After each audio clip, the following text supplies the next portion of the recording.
আসসালামু আলাইকুম, কেমন আছেন সবাই? আজকে আরেকটি রান্নার ভিডিও নিয়ে আপনাদের সামনে হাজির হলাম। তো ঘুমানোর আগে আমার ভিডিওটি পুরো দেখে খেয়ে দিয়ে তারপর কিন্তু সবাই ঘুমাবেন। তো আজকে ছোট মাছ রান্না করব, ডিম ভুনা করব, শুটকি মাছ ভর্তা করব। শুটকি মাছ ভর্তাটাই এত মজা লাগে, ভর্তা খেয়ে সবার লোভ ধরে গেছে। তো এখানে আমি ছোট মাছটা আগে তুলে দেব। তো সেজন্য এখানে কাঁচামরিচ, পেঁয়াজ, সামান্য একটু বাটা কষা দিয়ে আমি ভালো করে এটা মাখিয়ে নেব। মাখিয়ে পেঁয়াজ মরিচ সব কিছু ভালো করে হাত দিয়ে মাখিয়ে নিলাম। মাখিয়ে নেবার পর একটু তেল দেব।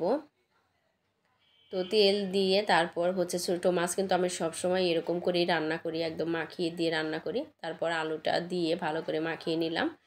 নেবার পর তারপর মাছটা দিয়ে দেব, একদম মাখিয়ে তারপর পরিমাণ মতো ঝোল দিয়ে তারপর তুলে দেব চুলায়।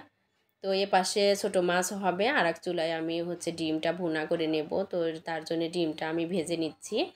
তো ডিমটা ভেজে নেবার পর আমি ডিমটা তুলে নিয়ে নিলাম। তারপর এখানে এই একই কড়াইতে আমি শুটকি মাছটা ভর্তা করে নেব।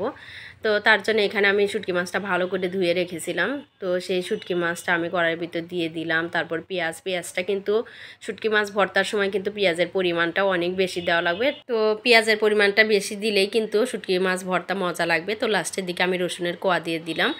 তো এই পর্যন্তই আজকের ভিডিওটি।